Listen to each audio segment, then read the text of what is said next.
Welcome to the Zweig Letter podcast, putting architectural, engineering, planning, and environmental consulting advice and guidance in your ear. Zweig Group's team of experts have spent more than 3 decades elevating the industry by helping AEP and environmental consulting firms thrive. And these podcasts deliver invaluable management, industry, client, marketing, and HR advice directly to you, free of charge. The Zweig Letter podcasts, elevating the design industry one episode at a time.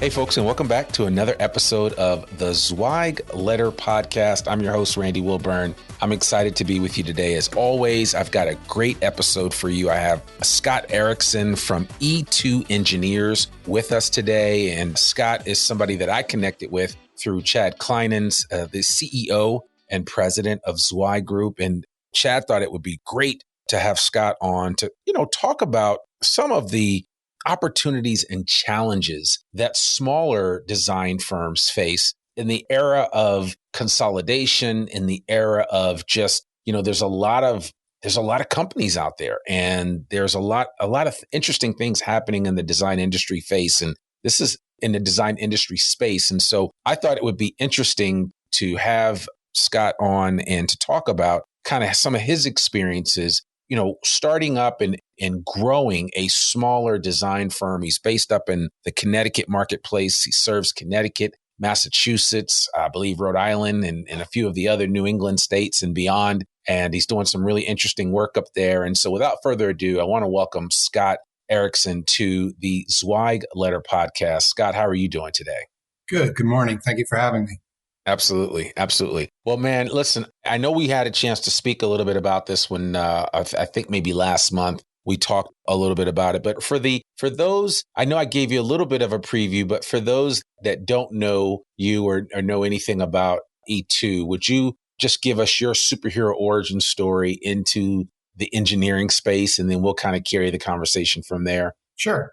I'm Scott Erricson, principal and founding owner of E2 Engineers. We're based out in London, Connecticut. We also have an office in Concord, Massachusetts. We're a firm of 18 people, private consulting engineering firm working 99.99% in the building space. Started the firm in 2003, and we have steadily grown it.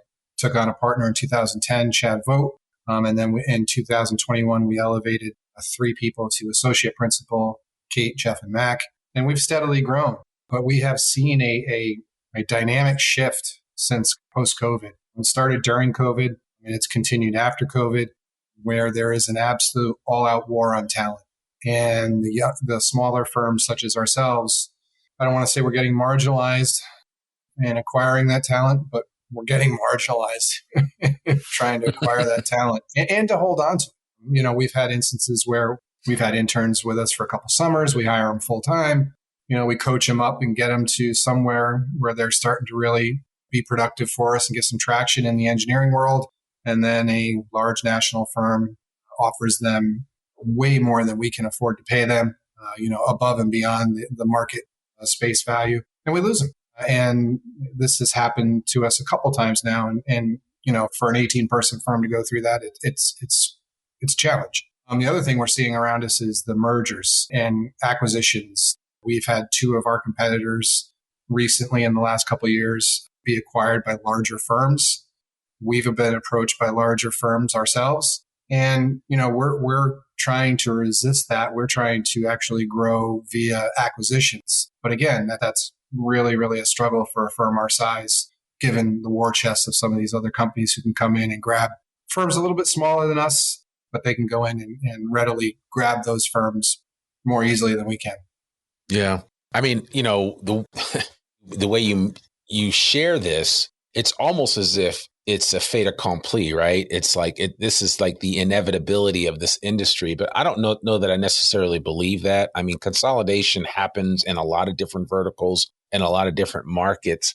I think the challenge, like you said, is the biggest issue is the war on talent. How do we find and keep the best people? And the other challenge that we're facing that, again, you struggle with this as well as larger firms, is that they're not printing enough degrees in engineering. They're not printing enough degrees in architecture. And those are some of the issues that, as a whole, the whole industry actually has to step back and take a look at that and see whether or not we're doing everything in our power to educate the marketplace and primarily educate the young kids, if you will, that this is a great opportunity, that moving into the design industry space, being a responsible or a part of the built environment really is a great career arc to consider. And that too is an issue or a challenge that we're facing right now. I'm glad you touched on that because it's a huge issue. If you look at engineering schools across the country, enrollment's down. And listen, engineering school is tough. Those first couple of years of engineering school are a litmus test. And nowadays you can get into the market space and work another job, entry level, and get just as much as an engineer and not have to go through engineering school. I mean, business schools basically exist in colleges because they're full of engineering students after the first couple of years who shifted over.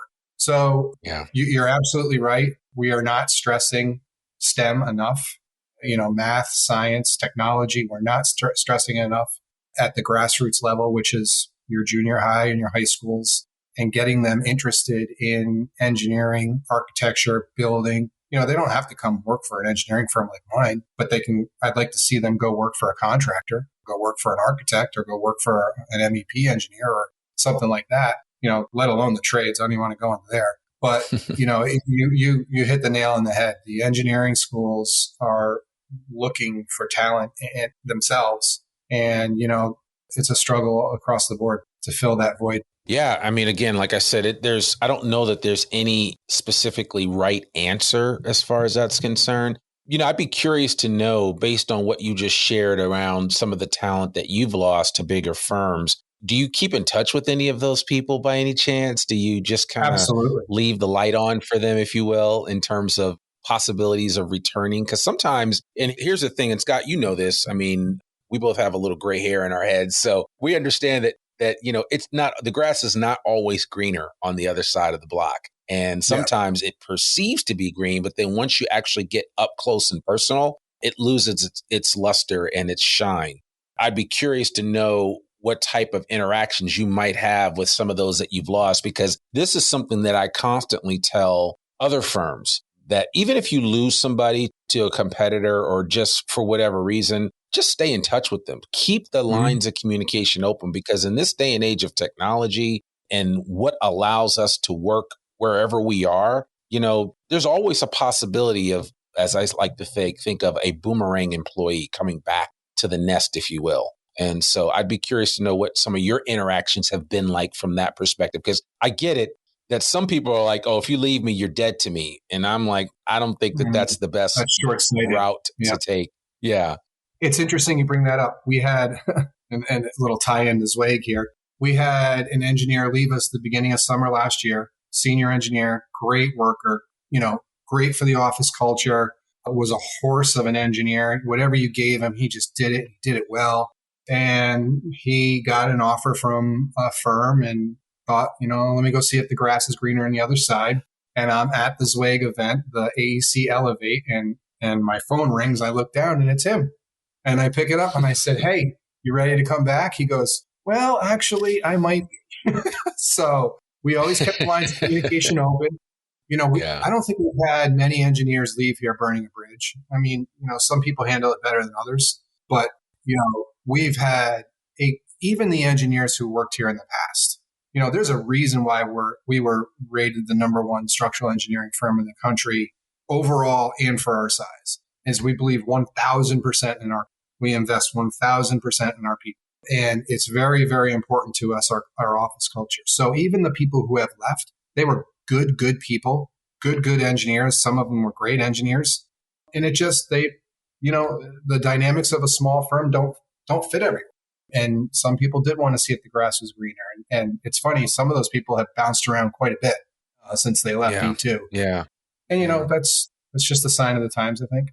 I think so. Yeah. Because I know back in the 90s when I first got introduced to this industry, back then, hiring managers would be like, hey, if you leave me, you're dead to me, right? I mean, that's just the way that they would take the approach. They would be like, you know what, I don't want to see you ever again. But nowadays, I don't think we can, we can take that tact. And I mean, you said it very well. I mean, you guys are a best firm to work for. You guys just won that award this past year. And that speaks volumes for the amount of time and effort that you put into growing the culture at E2 based on the kind of work that you want to do. I'd be curious to know, how are you finding it in terms of meeting the needs of your clients? And I mean, theoretically, I guess if I came to you tomorrow with 5 structural engineers, that could hold their own, you'd probably figure out a way to hire all 5 of them. Is that correct? I would hire all 5. And I'll tell you why. It's easier to find work in this industry than it is to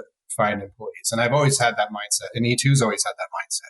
We've hired people, if they fit, we hire them, period. I don't care if people are sitting around, drafting details because we have no work. Eventually the work will be there, and eventually we're going to need that engineer. So yes, if talent becomes available, we will snatch it up.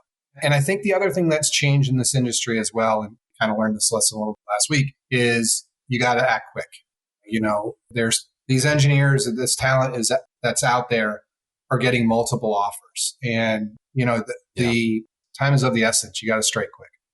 Yeah. I mean, that's so true. You can't wait around and let them think about it or shop an offer around to several firms. And I see that a lot, typically with larger firms that it's just a much more involved process to move things around. I mean, you guys at your size at E2, I mean, I'm sure you can be a little bit more nimble about how you approach the hiring process and what you do. The other thing that we talked about on our previous phone call was, possibly getting a little bit more creative about how you reach out and connect with the next generation of engineers or the next generation of design professionals. And I shared with you a story about working with a client while I was employed at Zweig, where I made some introductions with them with Clemson University. Clemson has an amazing structural engineering program, but they're not the only ones. There are several out there. And I have always found that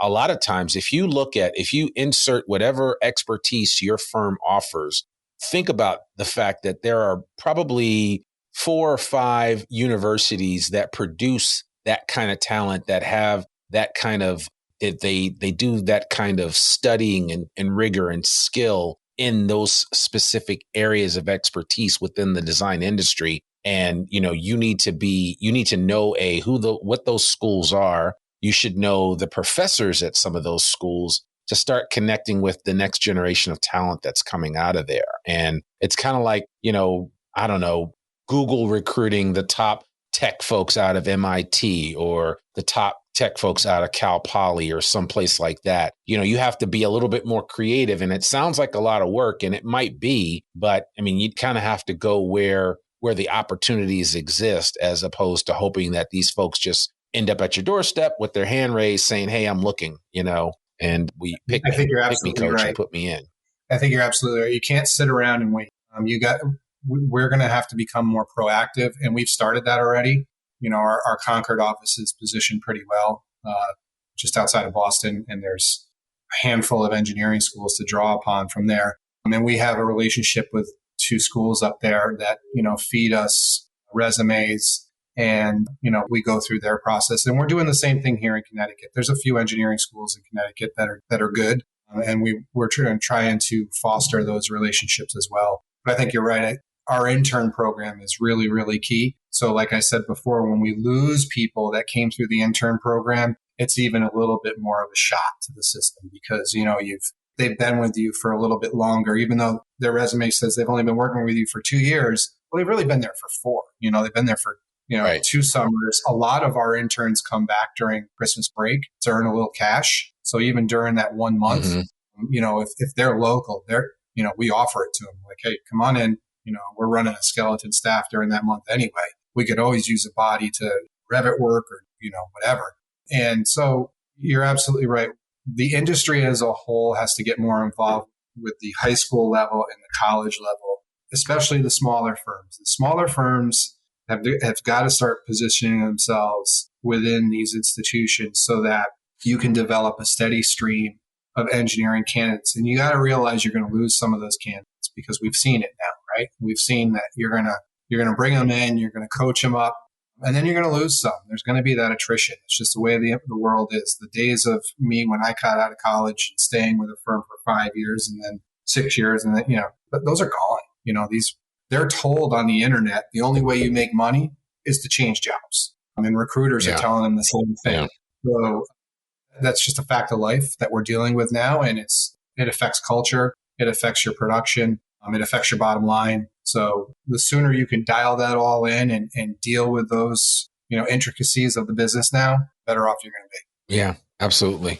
So, I wonder, as I'm hearing you talk, I wonder what have you run across from a potential acquisition standpoint, or what has been kind of like the factor that has not allowed you to kind of make an acquisition or a merger, if you will? Because I can imagine that, and I've talked to other firms that are like your footprint, or maybe just a little bit larger, or maybe just a little bit smaller. And there seems to be some way to get like-minded firms that have very similar characteristics to kind of come together and work together, right? As opposed to being subsumed by a much larger company where you really theoretically could lose your identity when that happens, right? Because I could see another firm coming up alongside of you that's 20 people and you guys are 20 people. And it's like all of a sudden you guys are 40. That's not big, but it would be big for you. And at the same time, you don't necessarily run into the issue of potentially losing your identity in the process. Interesting. So I started going to M&A conferences about almost 2 years ago.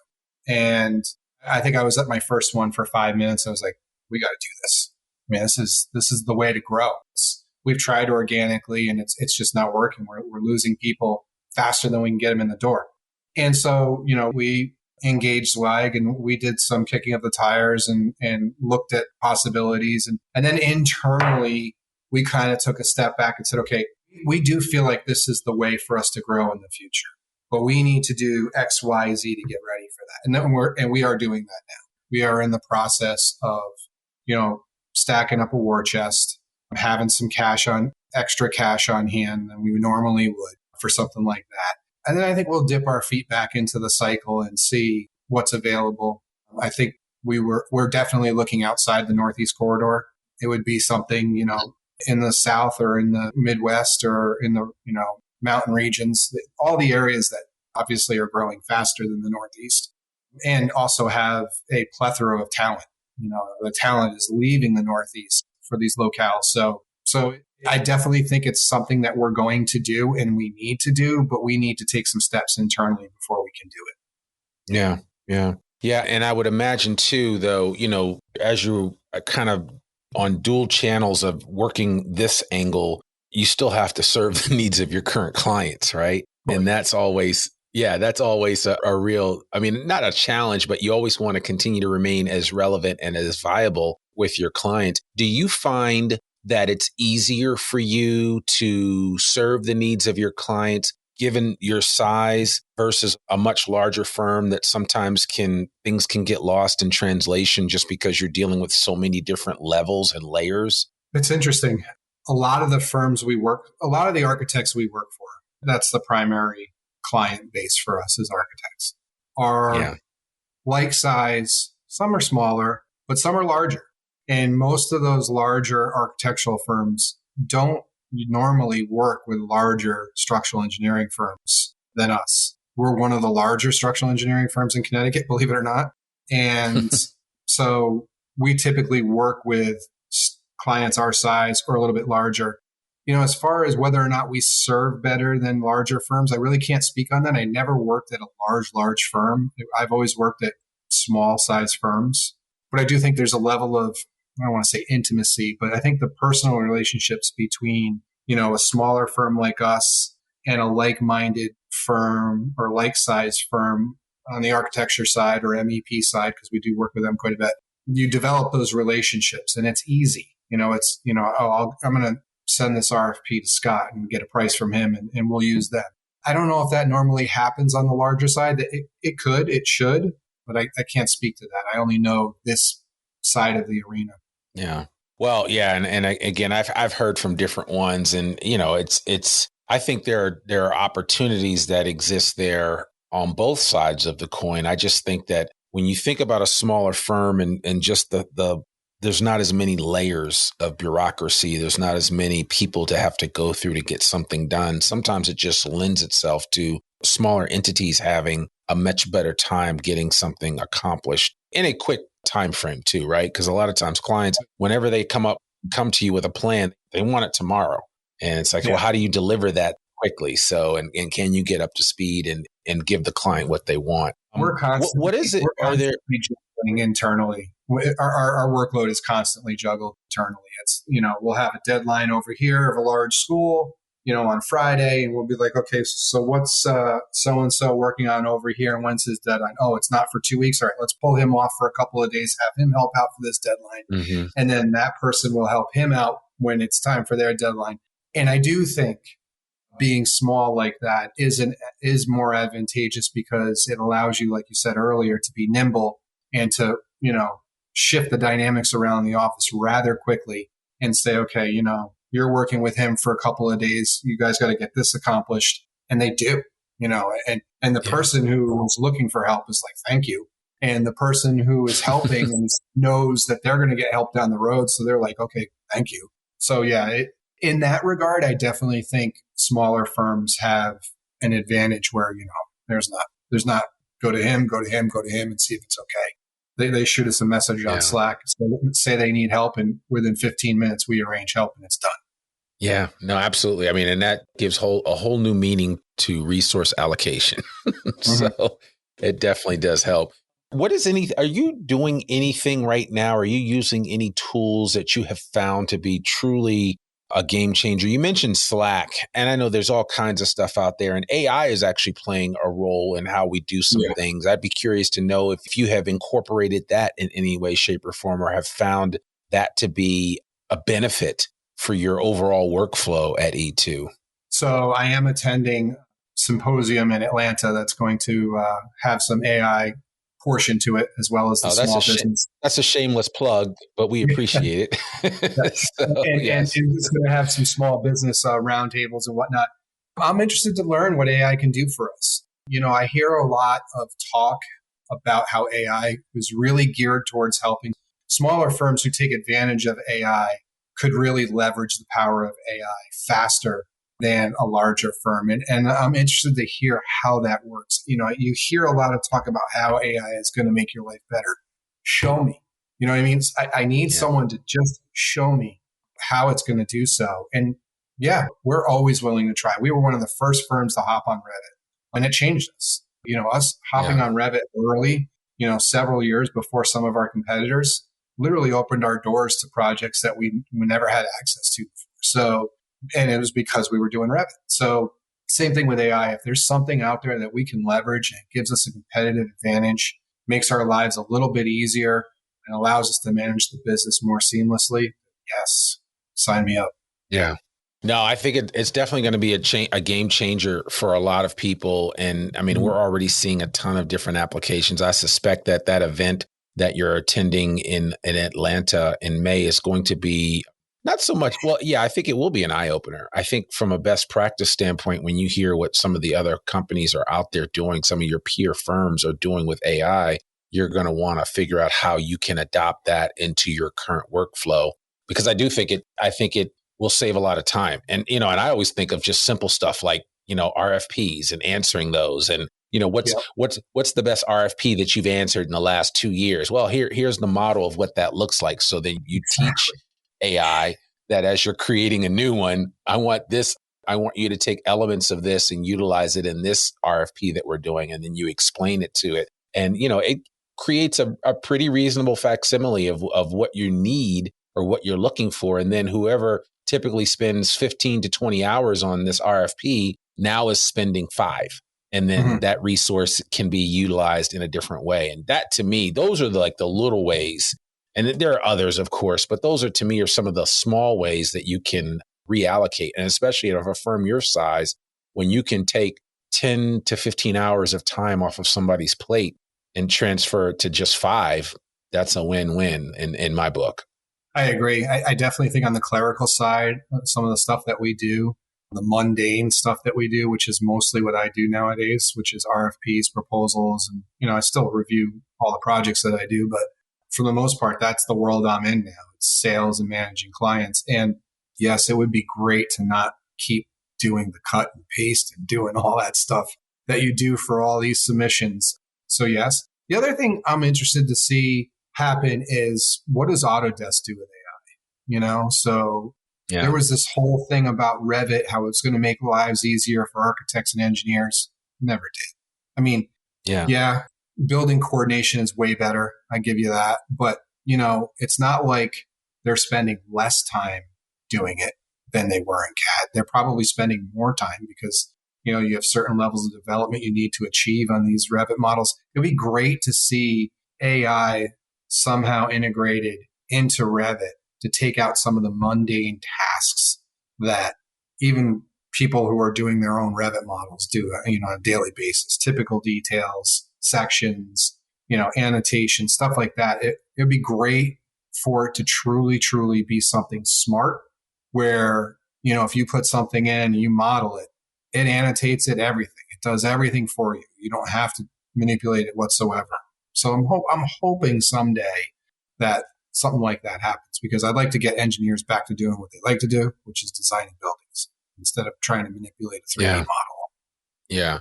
No, I mean, even just in that example that you gave, I'm sure we're probably no more than 18 months to 2 years away from something like that, if it doesn't already exist and they're just kind of fine tuning it right now. So that's kind of the hope of AI, but it definitely is going to present a whole different option.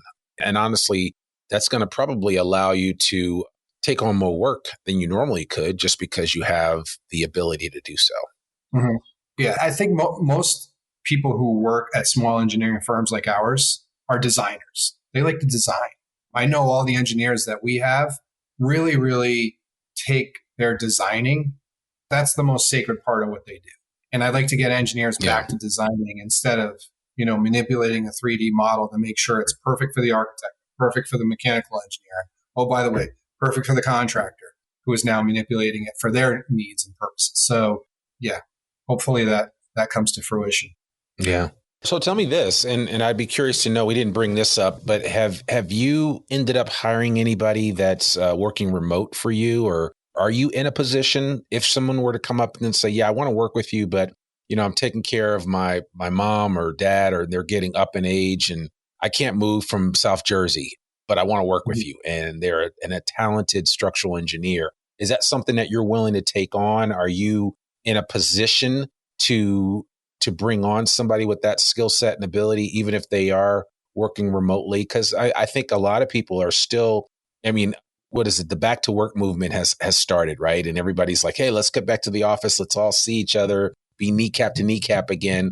But then there are some people that just can't do that for a variety of reasons. But are you, are you currently doing that right now with any of your staff? And B, are you in a position where you can bring somebody on and they can work remotely? Great question. And I agree with you. This all started in COVID. Yeah. It's a funny story. Give me a few minutes to go into this, but we were doing employee reviews. I think it was the beginning of 2020. So it was just before COVID. Mm-hmm. And we're doing employee reviews. And we had one of our senior engineers, who's no longer with us, great engineer, ask us, have you considered going, part-time remote? Like, no, why would we consider that? And it's like, oh, it's the way of the future. And we were like, yeah, no, it doesn't fit what we do. Fast forward 3 months, the country's locked down, everyone's remote, right? So during COVID, we did hire remote engineers. We had a spike, just like a lot of firms like ours. We had a spike in business and we needed engineers, and we hired a couple of remote engineers. Fast forward to COVID ending, and we did start the movement of bringing engineers back to the office. And a lot of the attrition that we saw was due to the fact that we had engineers go home and they decided they liked working from home better. And it created a tension when we all came back in the office of between the people who didn't want to be there And I'm not saying they didn't want to be employees of our firm, but they didn't want to be in the office. They firmly believed that they were better off at home. The benefits of being at home suited them. And so none of those people are with us anymore. And our current office is 3 days in, 2 days out. So we are hybrid. We do have one remote engineer. He lives in New Hampshire. And one of the reasons why we hired him is he has a skill set that we were seeking, which is historical preservation and historical structural engineering. And we knew him. We had known him for years in the industry, and it was a good fit. So yes, we do have one remote engineer. We would entertain more remote engineers given their talent skill set. One of the things we learned during COVID, and I'm sure most firms learned this, is the younger engineers who don't have a lot of experience, wow, them being home by themselves and during COVID did not serve them well. I mean, we had internal communications already set up. We were using Slack. I think we started that in 2017. So we were using that internally for 3 years before we got sent home for COVID. So we already had that communication platform in place and we were utilizing it, but they really went home and floundered. Some of them regressed, which is, not to no fault of their own. So I think it would depend on the engineer. I think a lot of our seniors went home and flourished because no one was bothering them. There's no staff engineers tapping them on the shoulder. Can you show me this? Can you show me that? So they went home and they just pounded out work. So I think it depends on the level of engineer, what kind of self-starter they are. I get up out of bed every day with a purpose. And I think someone who stays home every day and works remotely needs to do the same. They got to get up, make their bed, put on some real clothes and, act like it's a business day. They can't be wearing pajama bottoms and not showering and stuff like that. You could fall into that trap pretty quickly. But I think if you treat it as a professional job, just like anything else, then it can work. Yeah, absolutely. Yeah. And I think the verdict is still out. And I don't know that it's so much a verdict as it is just firms learning how to properly implement remote work and how you engage people even when they aren't physically in your sight lines, right? Because there are ways to do that. And it's just how do we in the design industry space leverage the knowledge that we have to keep our folks engaged at all times, whether they are within an arm's reach of us or whether they are halfway across the country. I think that is a challenge that we have that can be met just by virtue of the technology that exists to keep people engaged and keep them educated and up to date on the latest changes. I think the biggest issue in this space, and I'm kind of switching gears now, is the transfer of knowledge, right? And historically in our space for design professionals, the transfer of knowledge has happened kneecap to kneecap. Like you said, a senior designer looking over the shoulder of that young engineer, that young architect, kind of walking them through the process. And yeah, remote work doesn't necessarily lend itself to that, but there are ways that companies can effectively work on transferring that knowledge, making sure that as some of us get older and grayer, that before we exit the industry, we kind of share that information that we have, that institutional knowledge that we've had over the years. That to me is a major challenge that the design industry is facing because we're not getting any younger collectively. And we have to figure out ways to make sure that whatever my 35 years are on the job, if that were the case, that doesn't just go with me into retirement or into the sunset, or if I die to the graveyard, right? I think it's important for us to continue to transfer that knowledge. I am a firm believer that us advanced stage engineers or designers, I'll call it, owe it to the younger generation to pay it forward and take them under your wing and give them guidance and show them the ropes. Someone did it for me. Someone did it for all my partners. And, we've done it for years here at E2 Engineers. It's a duty for you to do that. And it's enjoyable. There's nothing like seeing a young engineer finally get it. It's funny, those engineers come out of school, the younger ones, and they quickly learn within 6 months that after 4 years of school, oh my God, they know nothing. And we tell them that all the time. When we're interviewing, we assume you know nothing. But what we do know is that you went through 4 years of engineering school and you can learn it. So we know you have the aptitude. We know you have the drive. We know you have the determination to see something through. That's all we need. we can take the rest. We can handle the rest. As long as you keep those traits going, you're going to learn and you're going to prosper in this industry. So yeah, we owe it to the younger generations. And that's one of the problems we ran into post-COVID. And talking to some of our senior engineers who didn't want to come back, they were like, well, I don't want to come back. Well, you kind of owe it to the younger engineers to, foster them and guide them along. And some of them didn't want to do it. So move on. We find the ones that will. Yeah, it's tough.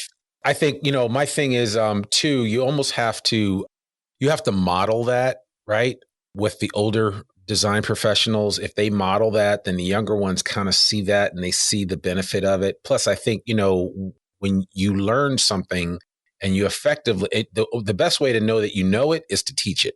It's to show somebody else that, hey, I understand this and I want to do that. So even the younger folks, the 4 and 5 year engineers that are 4 and 5 years out of school can help those just, wet behind the ears engineers that have just graduated. They can help as well. So, it's an ongoing process. I just think this industry needs to be extremely intentional about promoting that type of transfer of knowledge and encouraging everybody that it's all of us have a part to play in this. And it's not, that's just the senior leadership. They have to figure that out. I'm just here to draw my drawings and do what I have to do. No, everybody has to carry a little bit of that weight because, again, as I say all the time, and I shared this with you on our last call, is that a lot of times I think design professionals don't always appreciate the level of standing that they have in our society as being responsible for the built environment. And, I'm going to keep repeating that as long as I'm involved with the design industry, because I think it's just a healthy reminder that the work that you do, you personally, Scott, and as well as your team and everybody else in this space, the work that you do really, really does matter. And there's never room for rounding errors. There's never room for, I messed that design up, even though that building's already been built.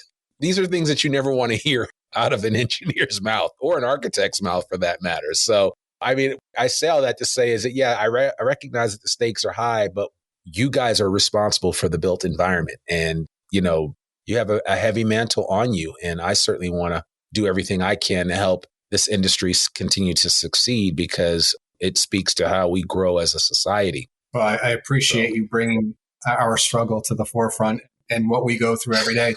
It is interesting because I honestly never think of that. I never sit there and think, oh my God, we're responsible for so many things. It's just our job. It's what we're used to. So, but thank you. And there's no such thing as good enough. Well, when we're doing stuff, right. No. And we're pretty intentional. And I like your use of the word earlier. I think intention is a great word that people need to focus on. We intentionally review our structural designs internally ad nauseum, especially some of the larger structures that we do. They all get a standard of care that is, warranted. But you're right. It's a burden that we carry and we take it seriously. Yeah. Listen, this will be the last story I tell. I recently, obviously, I'm the president of my POA, and we redid our pool deck. And our pool sits on a hill, and we had to do some geotechnical work. Everybody was concerned that the pool was going to slide down the hill onto the next block. And, the geotechnical engineers looked at everything. They really did research and said, hey, this is this is standing on a certain type of rock. That pool's not going anywhere. But here is the issue. The deck that is currently supporting that pool was not built properly. So we actually had a structural engineer, an SC, come in and re-engineer that deck properly to the point where all the pylons are going down to like 16 feet down to where it hit bedrock. And at this point now, you can literally drive a truck over that pool deck and it's not going anywhere. But that's all thanks to an engineer, specifically to a structural engineer who knew what they were doing and came in. And, you can nickel and dime that kind of stuff, but you do that at your own peril. And I certainly appreciate this industry for little things like that. Nobody is ever going to be the wiser to that. I know that a good structural engineer had designed this and made sure that we would never have a problem with this deck. And, I'm always thankful for that. And that's why I say a lot of times that even the small projects matter. So certainly Yeah, they do. And I want to encourage you to keep doing what you're doing. And the other thing I want to say to you and anybody else listening to this that's a smaller size entrepreneurial design firm, that you got to continue to fight the good fight, right? I know a lot of times it looks hopeless, or it looks like AECOM or whoever fill in the blank behemoth company is just going to swallow everything up. But not everybody wants to be part of that. And that's not to say that that's a bad thing. But the reality is that there are a lot of other options out there. And so I certainly want to encourage everybody that when you think that, oh, well, the consolidation of the industry is going to ruin it, I think that there are a lot of opportunities out there. And so what you're hearing from Scott today and what E2 is doing, even on a small scale, I think is important for us to reaffirm for everybody that there are options out there. And you should keep that in mind as you're a smaller firm, and don't just take the first offer coming, but consider how that will impact not just you and your partners, but also your employees, and then the future of what you've been trying to do. So take that for what it's worth. I don't know, Scott, if you think that's good advice or not. Well said.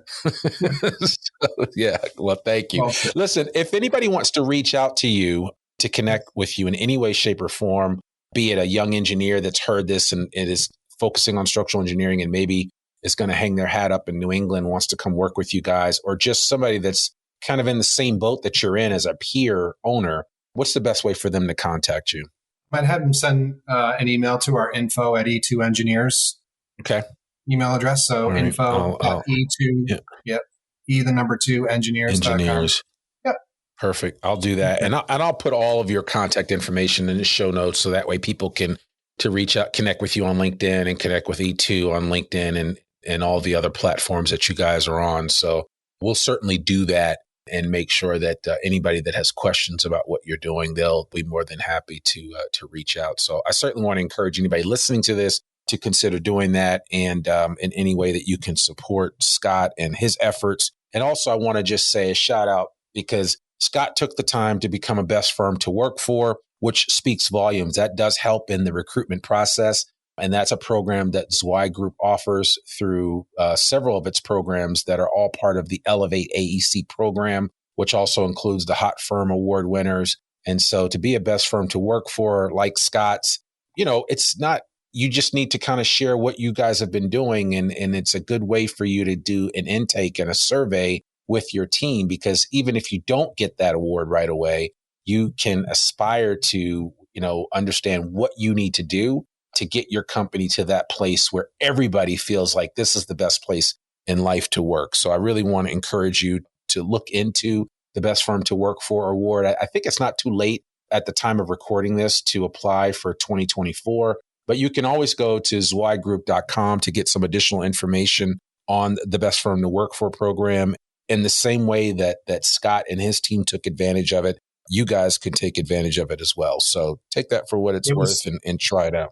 And to promote it a little bit more, it was worth it for us to do. We started doing it a few years ago just for the feedback that we got on the surveys. It's all anonymous, so you don't know who's answering it or saying what. I think one of the ways we improved was through the surveys. We took that information and we took it seriously. Okay, what do we need to improve on? Right. There's a certain segment of our workforce that's not happy about this. Okay, how can we make that better? Our workforce, little things that we thought were nothing. Some of our workforce was like, wow, that's great. I love these guys for doing that. That's awesome.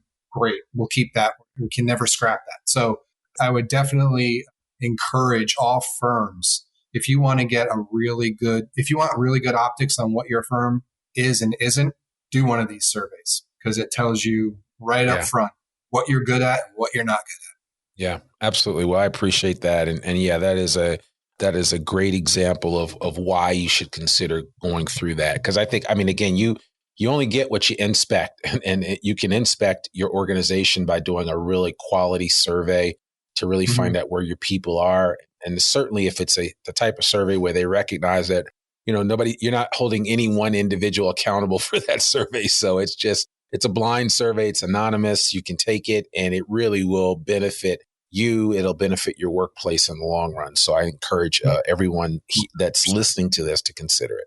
So, well, Scott, thank you so much for joining us today on this episode. We really, really appreciate it. I'm glad we had a chance to sit down and talk. And I certainly hope I get to meet you at some point in time in person. But we'll make sure that everybody gets to hear this episode and gets to understand what you are currently going through and working on at E2 Engineers up there in New England. And we wish you nothing but continued success. Thank you so much. Thank you so much for having me. Have a great day. Absolutely. Well, folks, that's another episode of the Zweig Letter podcast. To learn more about one of the oldest newsletters in the design industry, visit zweiggroup.com. You can read articles online. You can listen to this podcast and sign up for a free subscription to the newsletter and have it delivered to your email inbox every Monday morning, rain or shine. Sign up today. For more information about Zweig Group's advisory services or any of Zweig Group's publications, visit zweiggroup.com. You can subscribe to the Zweig Letter podcast wherever you listen to it. Just click the follow button on Apple Podcasts and you're all set. And please consider rating and reviewing us on Apple Podcasts. I'm your host, Randy Wilburn, and we'll see you back here soon for another new episode of the Zweig Letter podcast. Peace. Thanks for tuning in to the Zweig Letter podcast. We hope that you can be part of elevating the industry and that you can apply our advice and information to your daily professional life. For a free digital subscription to the Zweig Letter, please visit thezweigletter.com/subscribe to gain more wisdom and inspiration, in addition to information about leadership, finance, HR, and marketing your firm. Subscribe today.